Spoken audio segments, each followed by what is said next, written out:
Hello दोस्तों, आज की इस वीडियो में हम लोग क्लास 9th का मैथ का एक्सरसाइज 1.1 सॉल्व करने वाले हैं। तो फर्स्ट क्वेश्चन हमने यहाँ लिखा है, is zero a rational number, यानी कि जीरो क्या रेशनल नंबर है। Can you right in the form P by Q, क्या आप उसको पी बाई क्यू के रूप में लिख सकते हो, वेयर जहां p and q are integer and q does not equal to zero. तो अगर दोस्तों कोई भी रेशनल नंबर होता है तो उसके लिए कंडीशन ही है कि हम उसको पी बाई क्यू के रूप में लिख भी सकते हैं, जहां पी और क्यू क्या होना चाहिए, इंटीजर होना चाहिए। तो जीरो भी अगर रेशनल नंबर होगा तो हम लोग लिख सकते हैं। तो चलिए इसको सॉल्व करके देखते हैं। तो हम लोग पढ़े हैं कि जीरो दोस्तों इंटीजर में भी आता है और होल नंबर में भी आता है, और होल नंबर भी सारे के सारे क्या है, रेशनल है, और इंटीजर भी सारे के सारे क्या है, रेशनल है। तो जीरो क्या है, रेशनल नंबर है, तो लिख देंगे yes, zero is a rational number. ठीक है, तो पहले लाइन का तो आंसर हो गया कि जीरो एक रेशनल नंबर है। तो अगर जीरो रेशनल नंबर है तो उसको पी बाई क्यू के रूप में भी लिख सकते हैं। देयरफॉर हम लिख सकते हैं ना 0/1। तो हम लोग जानते हैं कि संख्या के डिनोमिनेटर में कुछ नहीं होता है तो हम लोग 1 ले सकते हैं। तो 0/1 तो लिख सकते हैं, जहां पे जीरो भी क्या है, इंटीजर है, और 1 भी क्या है, इंटीजर है। तो क्या बोला गया था कि पी और क्यू इंटीजर होना चाहिए, तो दो इंटीजर ही है ना, तो 0/1 लिख सकते हैं। लेकिन जीरो के केस में और भी आप लिख सकते हैं, 0 अगर 2 भी लिख दे तब भी दोनों क्या हो जाएंगे, इंटीजर ही रहेंगे, और पी बाई क्यू के भी रूप में हो गया और इसका वैल्यू भी जीरो ही है। अगर 0/3 भी लिखते हैं तब भी इसका वैल्यू क्या रहेगा, जीरो ही रहेगा। 0/4 भी लिखते हैं तब भी वैल्यू जीरो ही रहेगा। तो इस तरीके से अब और भी लिख सकते हैं। तो दोस्तों ये फर्स्ट क्वेश्चन का आंसर आपका हो गया।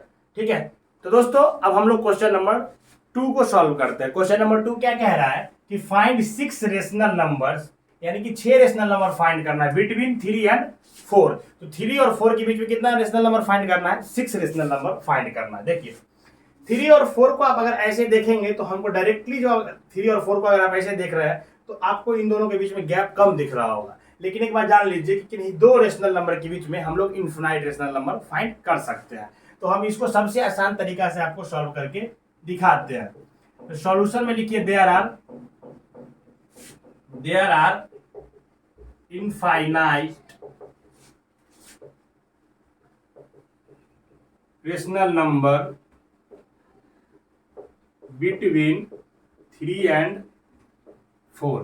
तो 3 और 4 के बीच में कितना इनफाइनाइट रेशनल नंबर होगा।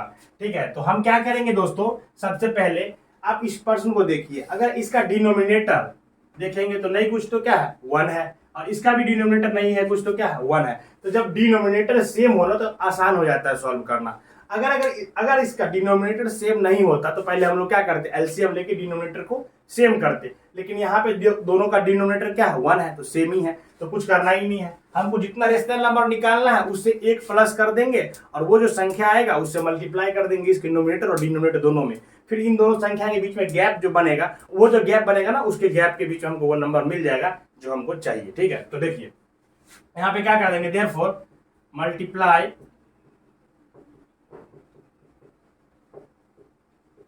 both the number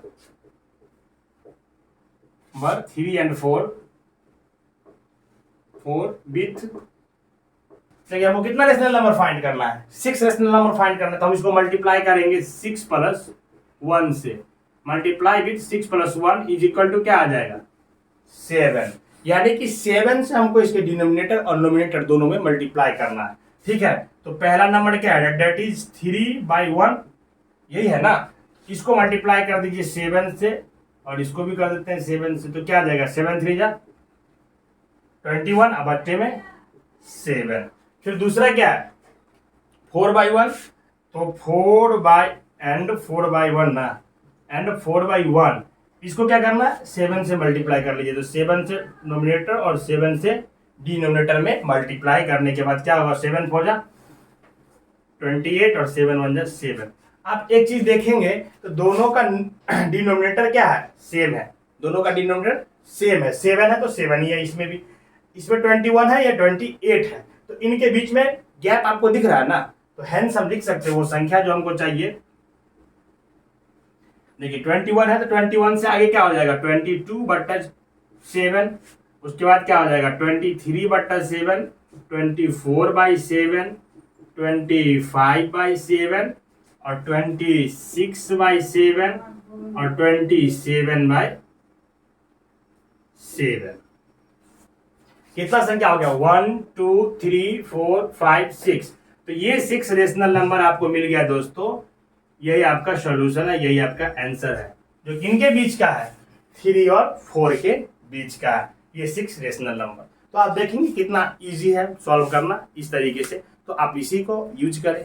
तो आप बढ़ते हैं अगले प्रश्न की ओर। तो दोस्तों क्वेश्चन नंबर 3 भी सेम 2 के तरह ही है, बस इसमें संख्या बदल दिया गया है, ठीक है। तो कहता है कि फाइंड 5 रेशनल नंबर्स, यानी कि 5 रेशनल नंबर फाइंड करना है बिटवीन 3/5 एंड 4/5 के बीच में, यानी 3/5 और 4/5 के बीच में 5 रेशनल नंबर आपको फाइंड करके बताना है। आप यहां भी देखेंगे तो डिनोमिनेटर 5 है और यहां भी डिनोमिनेटर 5 है, तो दोनों का डिनोमिनेटर क्या है? सेम है। तो आपको बताएं कि अगर डिनोमिनेटर सेम होगा तो इजीली बना सकते हैं, अगर डिनोमिनेटर सेम नहीं होगा तो पहले हम लोग डिनोमिनेटर को सेम करेंगे, ठीक है। तो चलिए इसको सोल्यूशन करते हैं।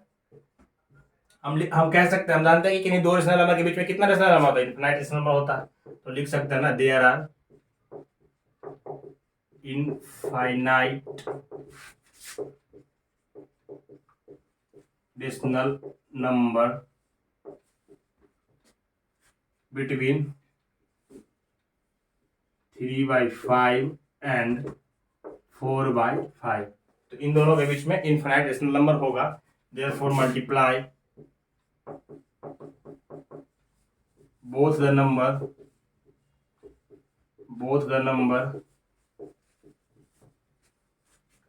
3/5 and 4/5 with, किसे मल्टीप्लाई करना है?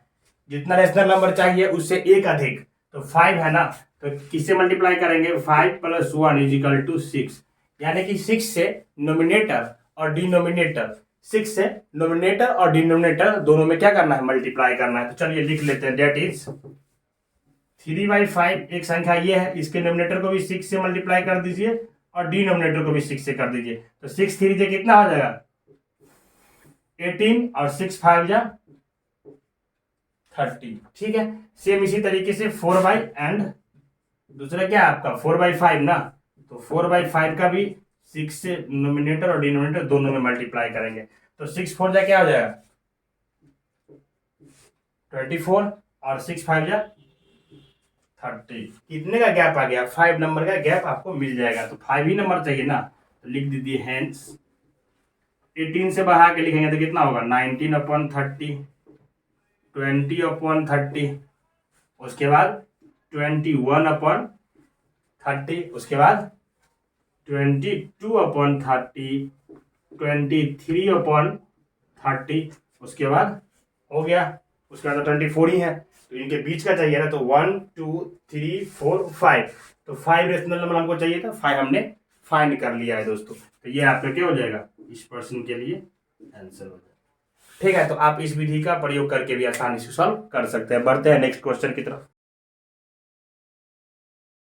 तो दोस्तों अब हम लोग क्वेश्चन नंबर 4 की तरफ बढ़ते हैं। क्वेश्चन नंबर 4 में क्या किया गया है कि कुछ स्टेटमेंट दिए गए हैं, उनको ट्रू है या फॉल्स है बताना है, और उसके लिए हमको रीजन भी देना है, ठीक है।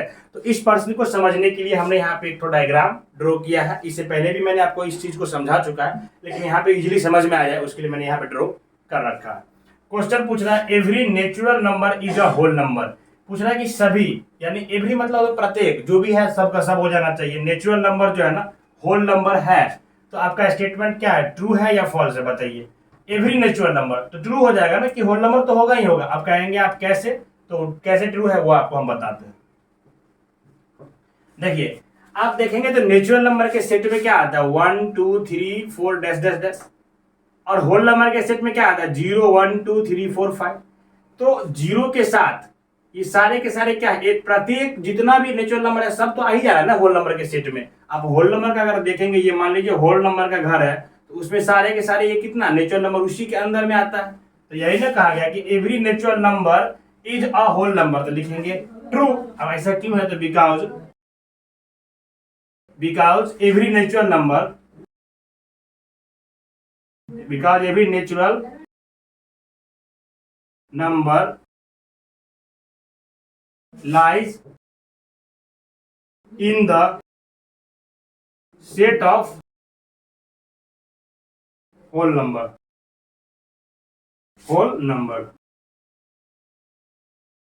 तो रीजन भी हम लोग लिख देंगे कि बिकॉज एवरी नेचुरल नंबर, जो भी नेचुरल नंबर है किसमें मिल जाता है आपको, लाइज करता है कहाँ, सेट ऑफ होल नंबर्स में। तो ये फर्स्ट क्वेश्चन का आंसर हो गया। दूसरा कह रहा है एवरी इंटीजर, यानी कि सभी प्रत्येक integer is a whole number, वो होल नंबर होते हैं।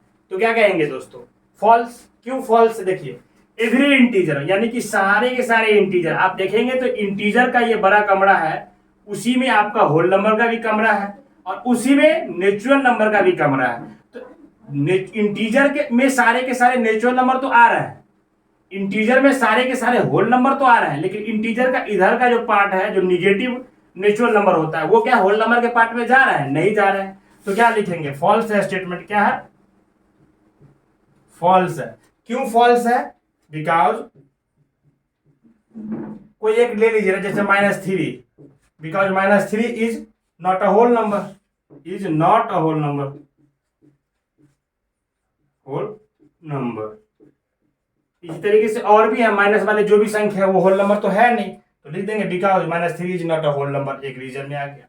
फिर नेक्स्ट कहता है कि every rational number is a whole number, तो सभी के सभी प्रत्येक रेशनल नंबर जो है क्या होल नंबर है, इसको भी देख लीजिए। आप देखेंगे तो नेचुरल नंबर होल नंबर में आ रहा है, होल नंबर इंटीजर में आ रहा है, और इंटीजर सारे के सारे किस में आ रहे हैं, रेशनल नंबर में आ रहे हैं। तो कह रहा है every rational number whole number होना चाहिए। तो आप देखेंगे तो एवरी, अगर होल नंबर की बात करें तो ये तो सारे के सारे किस में जा रहे हैं, रेशनल नंबर में। रेशनल नंबर है तो कितना बहुत बड़ा सा कमरा है, और उसमें किसका है, होल नंबर का कमरा है। तो ये होल नंबर सारे के सारे रेशनल नंबर में तो है, लेकिन क्या ये 5/2, 3/2 इस तरीके से और भी आप रेशनल नंबर लिख सकते हैं। इनफैक्ट -1/2 भी तो 2 तो लिख सकते हैं ना, माइनस वाले भी संख्या तो रेशनल नंबर होते हैं। तो क्या वो सारे संख्या होल नंबर में आएंगे, नहीं आएंगे। तो क्या होगा, ये स्टेटमेंट फॉल्स है। रीजन क्या लिख देंगे, बिकॉज मान लीजिए कोई भी एग्जांपल ले लीजिए रेशनल नंबर का, जैसे 3/2 ही ले लेते हैं, 3/2 is not a whole number. तो दोस्तों इस तरीके से मैंने 1.1 का सारे प्रश्न का क्या कर दिया, यहाँ पे आपको सॉल्यूशन कर दिया है। अगर वीडियो अच्छा लगा हो तो लाइक कीजिएगा, वीडियो अच्छा ना लगा हो तो डिसलाइक कीजिएगा। इस तरीके के और वीडियो के लिए चैनल को क्या कर लीजिए, सब्सक्राइब कर लीजिए, और मिलते हैं नेक्स्ट वीडियो में। फिलहाल बाय बाय।